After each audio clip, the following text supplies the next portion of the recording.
ఇది success meet కాదు, ఇది థ్యాంక్స్ మీట్. ఎందుకంటే సినిమా రిలీజ్ అయ్యి 3 రోజులు అయినాయి. సో, ఈ రూమ్‌లో ఉన్న వాళ్ళు చాలా మందికి థ్యాంక్స్ చెప్పాలి. లేని వాళ్ళు కూడా చాలా మందికి థ్యాంక్స్ చెప్పాలి. సో, ఆర్డర్ వరుసగా వచ్చేద్దాం. I'll start with first of all ఈ థ్యాంక్స్.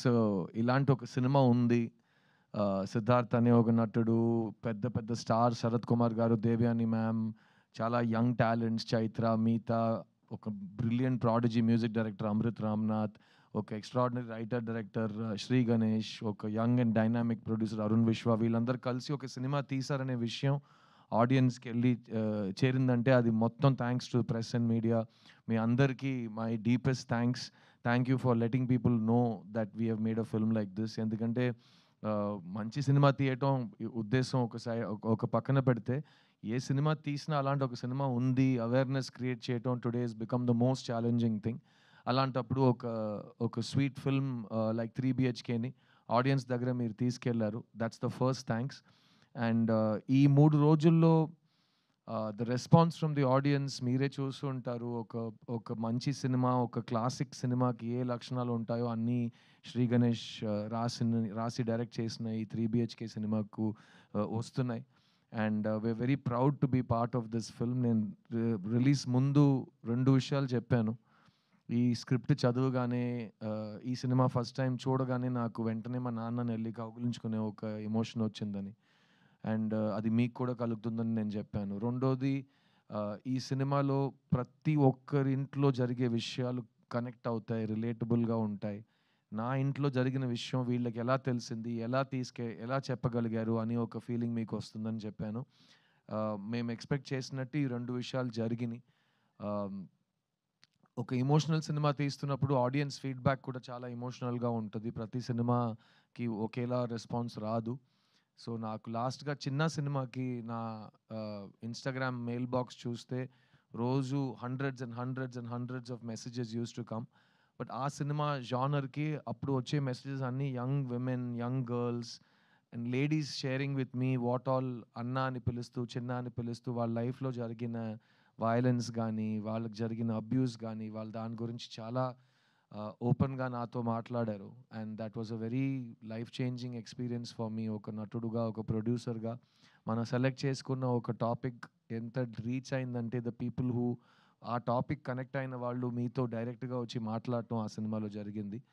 అలాంటి ఒక విషయం ఇంటూ 10 ఈ 3 BHKకి జరుగుతుంది. ఎందుకంటే ఈ సినిమా లైఫ్‌లో ఎవరైనా ఒక్కసారైనా స్ట్రగుల్ అయిన వాళ్ళకి, ఒక్కసారైనా ఫెయిల్యూర్ అని ఆ పిలుపు విన్న వాళ్ళకి భయంకరంగా కనెక్ట్ అవుతుంది. ఎందుకంటే మన అందరి లైఫ్‌లో ఎప్పుడో we have been told you are not good enough, నీ వల్ల కాదు, ఎప్పుడూ కూడా కాదు అని అందరూ చెప్తారు. Because lot of the world is a very tough and cruel place. So, అమ్మాయిలు, అబ్బాయిలు స్పెసిఫిక్‌గా స్కూల్ అండ్ కాలేజ్ టైంలో అలాంటి విషయాలు జరిగిన యంగ్‌స్టర్స్ వాళ్ళ ఎక్స్‌పీరియన్స్‌ని షేర్ చేస్తున్నారు. అట్ ద సేమ్ టైమ్ నా వయసుకొచ్చిన వాళ్ళు, ఈ స్కూల్, కాలేజ్ ఈ టైమ్స్ అన్నీ దాటి మిడిల్ ఏజ్‌కొచ్చిన వాళ్ళు కూడా వాళ్ళ ఫ్లాష్ బ్యాక్‌ని గుర్తు చేస్తూ బాగా కనెక్ట్ అవుతున్నారు. ముఖ్యంగా 'బొమ్మరు' లాంటి సినిమాలో ఒక తండ్రి, ఒక కొడుకు వాళ్ళిద్దరి మధ్యలో ఒక రిలేషన్‌షిప్, ఇంకా నా చెయ్యి మీ చేతిలోనే ఉంది నాన్న, మొత్తం మీరే చేశారు నాన్న, చాలు నాన్న, చాలు నాన్న అన్నట్టు అప్పుడు ఒక సిద్ధు అనే ఒక కుర్రాడు బెదిరించాడు. ఈ సినిమాలో వాసుదేవన్, ప్రభు మధ్యలో ఉన్న రిలేషన్‌షిప్ వల్ల ప్రతి కొడుకు థియేటర్‌కెళ్ళి తండ్రిని చూడగలుగుతున్నాడు. ప్రతి తండ్రి థియేటర్‌కెళ్ళి వాళ్ళ కొడుకుని చూడగలుగుతున్నారు. అండ్ ఇంటికెళ్ళి ఈ సినిమా ప్రభావం ఇంకా వాళ్ళలో ఉంది. ఇంకా 1 డే తర్వాత ఆ సినిమా గురించి మాట్లాడుతున్నాం. ఇలాంటి ఫీడ్‌బ్యాక్స్ ఆడియన్స్ దగ్గర వస్తున్నప్పుడు it's a really positive thing అండి. ఎందుకంటే నాకు సినిమాలో ఒక కామన్ మ్యాన్ కథ చెప్పడం చాలా ఇష్టం. Regular people without buildup, just if you are able to be another human being, ఆ పరకాయ ప్రవేశం చేయగలిగితే ఒక సినిమాలో చాలా బావుంటుంది. వాళ్ళలో ఉన్న సింపుల్ డ్రీమ్స్ కూడా డ్రీమ్సే. ఒక సింపుల్ డ్రీమ్‌కి బడ్జెట్ ఉండదు. Dream is a dream. So, ఆ డ్రీమ్ నిజం అవుతున్నప్పుడు ఆ సంతోషం, ఆ హోప్ మనకు కలుగుతున్నప్పుడు, ఆ రిలీఫ్, ఒక గెలుపు మన దగ్గరకు వచ్చేటప్పుడు వచ్చే సాటిస్ఫాక్షన్ కానీ, రిలీఫ్ కానీ ఈ సినిమాలో శ్రీ గణేష్ చూపించారు. అండ్ ఈ ప్రభు అనే క్యారెక్టర్ నేను రిలీజ్ ముందు చెప్పాను. నేను ప్రభు చాలా డిఫరెంట్ లైఫ్స్ గడిపాం. బికాజ్ నేను ఎప్పుడు నాకు ఇష్టం వచ్చినట్టే నేను ఉన్నాను. 'చుక్కలో చంద్రుడులో' సాంగ్ ఉంటుంది. నాలాగే నేనుంటాను, నామది మాటే వింటుంటాను, ఐ డోంట్ కేర్ అన్నట్టు, దిస్ ఈజ్ మై లైఫ్ అన్నట్టు. సో, అది నాది ఒక స్వేచ్ఛగా కావాల్సినట్టు ఉండాలి అనిపించే ఒక లైఫ్ నేను గడిపాను. మా నాన్న పాపం, మా అమ్మ పాపం వాళ్ళు చాలా ఫేస్ చేశారు. ఈ రెబెల్ స్ట్రీక్‌ని గానీ, నా మొండితనాన్ని వాళ్ళు చాలా చూసారు. ప్రభు అనే క్యారెక్టర్ నేను అందుకే నాలా కాదు, అతను వేరేలాంటి ఒక అబ్బాయి. అతను వేరే వాళ్ళ మాటలు విని ఏదో ఒకటి చేస్తాడు. నాన్న చెప్పాడని ఒకటి, అమ్మ చెప్పిందని ఒకటి, ఫ్రెండ్ చెప్పారని ఒకటి, న్యూస్‌లో చెప్పారని ఒకటి, ట్రెండ్‌గా ఉందని ఒకటి, ఏదో ఒకటి డెసిషన్స్ తీసుకునే ఉంటాడు. అది అతని లైఫ్‌లో ఎలా ఇంపాక్ట్ అవుతుందని మనం ఈ సినిమాలో చూస్తాం. కానీ నాలో కూడా ఒక ప్రభు ఉన్నాడు. ప్రభులో కూడా ఒక సిద్ధు ఉన్నాడు. ఎందుకంటే నేను నా లైఫ్‌ని 2 సార్లు రీసెట్ చేశాను.